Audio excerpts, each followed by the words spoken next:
हाँ, हमारी ग़िज़ा भी ऐसी है जो पॉइजन बन चुकी है, ड्रग। वही ना, अच्छा, एक ड्रग रिएक्शन होता है, एक हमारा ड्रग और हमारा फूड रिएक्शन होता है, एक फूड रिएक्शन भी होता है। ज़ालिका दीनुल क़य्यिम वलाकिन्न अक्सर अन्नास ला यअलमून। अल्लाह फरमाते हैं कि ये अल्लाह की पैदा की हुई फितरत, नेचर है जिस पर उसने लोगों को पैदा किया। एक उठता है वो कहता है नहीं मैं कट लगाऊंगा और मुझे यहाँ से एक पीस निकाल के, एक टिश्यू निकाल के कैंसर के लिए भेजना है, हिस्टोपैथोलॉजिकली, बायोप्सी के लिए। आपकी रिपोर्ट आनी है सर 15 दिन बाद। हाँ। और उसने क्या करना है, वो जो कैंसर था वहां से भाग निकला और उसने पूरी बॉडी में फैल गया, कहीं छुप गया।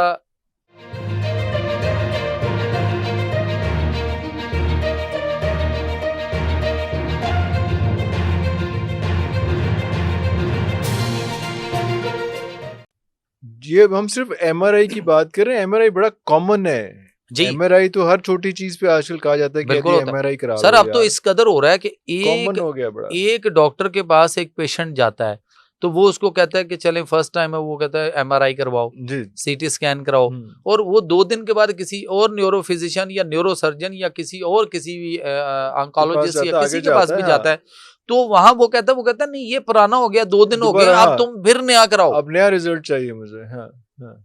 तो इलाज तुम्हारे पास है नहीं, रिजल्ट कौन सा तुम्हें चाहिए, उसको क्या देखना है आपने।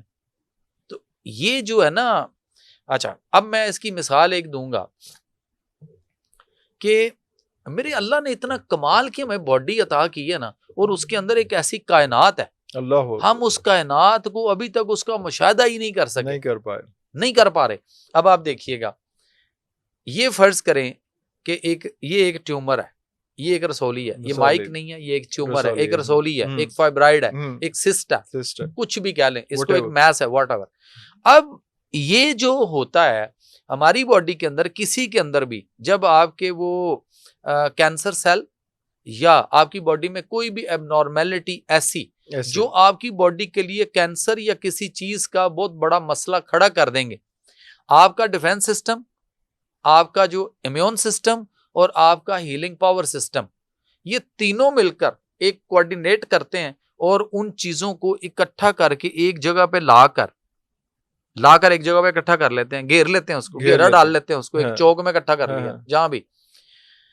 वहां पे क्या होता है कि उसके ऊपर फिर हमारी बॉडी का जो डिफेंस सिस्टम है, जो अल्लाह ताला है, वो इतना कमाल का मेरा रब है कि वो उसके ऊपर एक प्रोटेक्टिव लेयर देता, एक लेयर देता, उस लेयर के ऊपर एक और लेयर दर लेयर 2-4 जो भी जितनी चढ़ गई उसके ऊपर वो चढ़ गई, फिर वो मेरा रब उसको इतना थिक करता है, उस रसौली को, उसके अंदर मटेरियल को, सर जिसको इकट्ठा किया गया, कि वो इसमें से बाहर ना जाए, इसमें से बाहर ना निकले। अब इसको कैद कर लिया, सर ये वो दहशतगर्द है, हाँ ये आपकी बॉडी के दहशतगर्द है, ठीक, ये आप जहर है जी, जहर है, पॉइजन है, टॉक्सिस है, जो भी। अब ये उसको, अच्छा इसके अंदर हमारी बॉडी के न्यूट्रेंट भी हैं, हाँ। हमारी ग़िज़ा भी ऐसी है जो पॉइजन बन चुकी है, ड्रग, वही ना, अच्छा एक ड्रग रिएक्शन होता है, एक हमारा ड्रग और हमारा फूड रिएक्शन होता है, एक फूड रिएक्शन भी होता है, ग़िज़ा के साथ भी रिएक्शन करती है, ठीक। अब वो जब जो भी चीज इसमें से ऐसी हुई वो वहां पे काबू आ गई और उसको उसने प्रोटेक्टिव लेयर दे के उसको काबू कर लिया, एक शेल में उसको बंद कर दिया, और उसने कहा कि अब इसको यहां से बाहर नहीं जाने देना। ये ऐसे ही समझ ले जैसे हमारी डिफरेंट एजेंसियां, हमारी फोर्सेस, और उसके बाद जैसे हमारे पुलिस और मुख्तलिफ हमारे जो भी डिपार्टमेंट्स हैं, वो किसी ना किसी को पकड़ के बंद करते हैं, किसी को हाउस अरेस्ट कर दिया, व्हाटएवर कह रहे हैं। अच्छा अब क्या होता है कि अब वो तो अल्लाह ने प्रोटेक्टिव लेयर उसके इर्द गिर्द एक चढ़ा दी कि वही इससे बाहर नहीं जाना तुमने, क्योंकि इससे बाहर जाएगा ये दहशतगर्दी बड़े मसाइल पैदा करेगा, ये खराब करेगा। अब उसमें छेड़खानी कौन कर रहा है? फितरत अल्लाह हिल्लती फतर अन्नास अलैहा ला तब्दील लिखल्किल्लाह ज़ालिका दीनुल क़य्यिम वलाकिन्न अक्सर अन्नास ला यअलमून। अल्लाह फरमाते हैं कि ये अल्लाह की पैदा की हुई फितरत, नेचर है जिस पर उसने लोगों को पैदा किया। अल्लाह के बनाए हुए में तब्दीली, छेड़खानी ना करना। हम छेड़खानी क्या कर रहे हैं? एक डॉक्टर उठता है, वो कहता है जी मुझे इसमें से नीडल बायोप्सी करनी। एक उठता है वो कहता है नहीं मैं कट लगाऊंगा और मुझे यहाँ से एक पीस निकाल के, एक टिश्यू निकाल के कैंसर के लिए भेजना है, हिस्टोपैथोलॉजिकली बायोप्सी के लिए। आप मुझे ये बताएं कि जब आप ये वो ट्यूमर, रसौली, प्रोटेक्टिव लेयर चढ़ गई, प्रोटेक्टिव लेयर चढ़ी हुई है, आपने काबू किया हुआ है, काट दी, आपने उसको काट दिया, किया। या आपने उसमें से एक नीडल डाली और आपने उसमें से एक सुराख किया उस प्रोटेक्टिव लेयर में। हाँ, वो एक्सपोज तो हो गया ना, फिर हो गया ना, हाँ। उसमें से वो चला गया, वो एक नीडल गई अंदर, हाँ, हाँ। आपने उसमें से कोई भी सैंपल निकाला, नीडल बाहर निकाली, इसको पंचर कर दिया, एक्सपोज हो गया ना। हाँ। आपकी रिपोर्ट आनी है सर 15 दिन बाद। हाँ। और उसने क्या करना है, वो जो कैंसर था वहां से भाग निकला और उसने पूरी बॉडी में फैल गया, कहीं छुप गया, वो आपके साथ फिर वो दुश्मनी और वो सब कुछ करेगा, आपको ऐसी सतह पे पहुंचा देगा कि आप सोच नहीं सकते। रिपोर्ट 15 दिन बाद आनी है। मेरे पास एक केस था इस्लामाबाद से, पिंडी से, मुझे किसी ने फोन किया, उन्होंने कहा जी कि हमारे एक बच्चे को इस जगह पे करके बाजू पे यहाँ एक ट्यूमर है, ट्यूमर भी ऐसे छोटी सी, इतनी की चौड़ी होगी और इतनी की लंबी होगी, यूं करके ऐसे। उसने कहा यहाँ पे एक ट्यूमर है, बच्चा हमारा काम शाम करता है ठीक है, लेकिन कभी कभार वो कहता है यार ये क्या अजीब सा फील होता है। तो उसने 1-2 डॉक्टर को चेक कराया, डॉक्टर ने कहा कि ये मेरा केस नहीं, आप फलां सर्जन को या फलां स्पेशलिस्ट को दिखाएं। वो उसके पास चले गए, हम उन फलां के नाम नहीं लेते, बट वो उनके पास गए। उसने कहा कि ऐसा करो कि ये मैं ना तुम्हारे यहाँ से एक जो है वो कट लगाऊंगा, कट लगा के तो इसकी एक बायोप्सी के लिए आपको पीस दूंगा।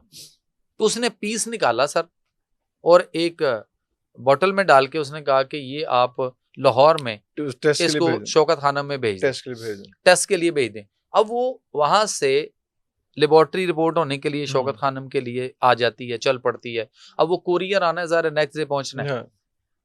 सर वेरी नेक्स्ट डे उस बच्चे का बाजू जो था वो पूरा, वो एकदम तपना शुरू हो गया, तपश आई बहुत ज्यादा, बुखार की तरह तेज किस्म का। उसके बाद वो पूरा बाजू उसका जो है ना वो देखते ही देखते रेड सुर्ख होना शुरू हो गया।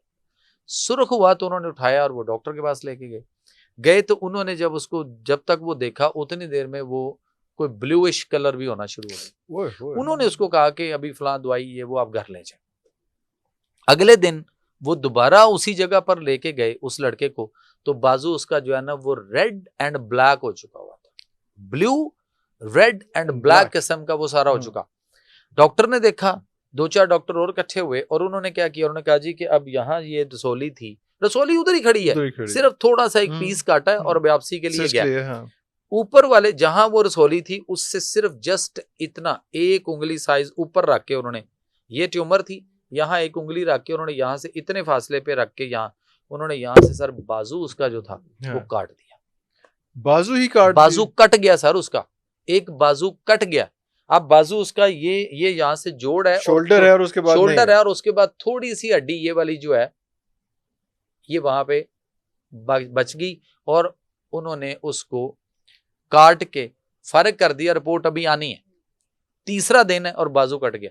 उसके बाद ये केस मेरे पास है सर, पूरा रिकॉर्ड है, वो केस मेरे पास लाहौर आया फिर। अच्छा, उसके बाद वो बच्चा जो था, अब वो चीखे मारे कि ये मेरे साथ क्या हो गया, अजियत तकलीफ। एक रात उन्होंने घर निकाली है, वो पट्टी बट्टी होगी, उसके बाद घर ले गए। 2 दिन के बाद दोबारा अगेन बैक टू सेम, वही doctor, same doctor, same position. अब उन्होंने क्या किया, उन्होंने कहा जी अब आपका क्या होना है, अब आपका होना है सर रेडिएशन भी होनी और केमो भी होनी। सर वो स्टार्ट होगी, रिपोर्ट अभी आनी है। बाजू कट गया, किसने छेड़ा सर वापसी करना, यानी वो चीज उधर पैक थी जो मैंने आपको got the point, what is the solution? Sir अगर वो छेड़खानी ना होती तो क्या करें, तो किसने कहा था कि इसको ऐसे वो पंगा करें ना, हम जाके छेड़े।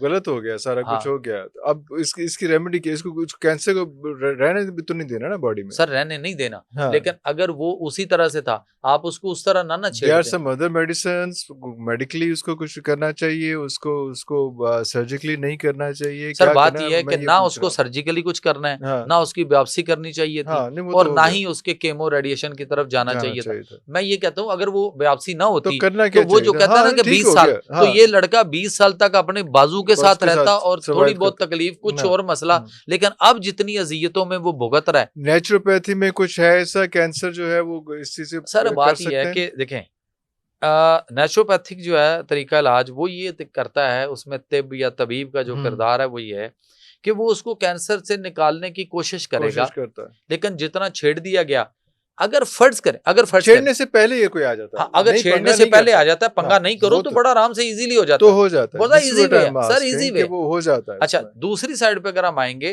तो फिर डिपेंड ऑन कि जब आपने छेड़ दिया फिर तो किस नौयत का, वो तो छेड़ी हुई जंग के में आपने हिस्सा लेना है, आपने कूदना है एज ए नेचुरोपैथ, किस नौयत का हुआ वहां। अच्छा, उसमें भी है कि फिर आपकी बॉडी, आपका जिस्म, जो भी मसाइल हो चुके, जितना केस बिगड़ गया, उस बिगड़े हुए के लिए फिर आपने जब उसके साथ वो पूरा फाइट करनी है, तो सर कम से कम मरीज की लाइफ, फॉर एग्जांपल उसके इलाज के ऊपर अगर 6-8 महीने, मैं एक अंदाजा देने लगा मिसाल के तौर पे, अगर उसके 6-8 महीने उस पर चाहिए, तो उसकी लाइफ, जिंदगी हमें 6-8 महीने मोहलत दे दे तो उससे बाहर आ जाएगा, बाहर भी आ जाएगा, मोहलत दे जाए।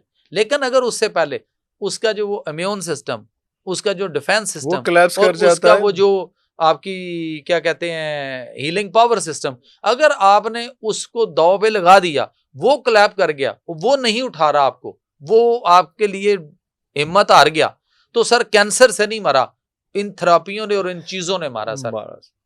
वो इंडियन एक डॉक्टर है, आयुर्वेदिक है, वो लिखता है, वो कहता है बल्कि अपने लेक्चर्स में, उसका कहना है कि उसने इंडिया में कहा जनाब उसके खिलाफ जुलूस निकले हैं, फिर बड़ी मुश्किल से उसकी वो जान बख्शी हुई है। वो कहता है कि ये साइंसी कत्ल गाय हैं, आप अपने मरीजों को साइंटिफिक तरीके से पैसे दे के मर्डर करवाते हो।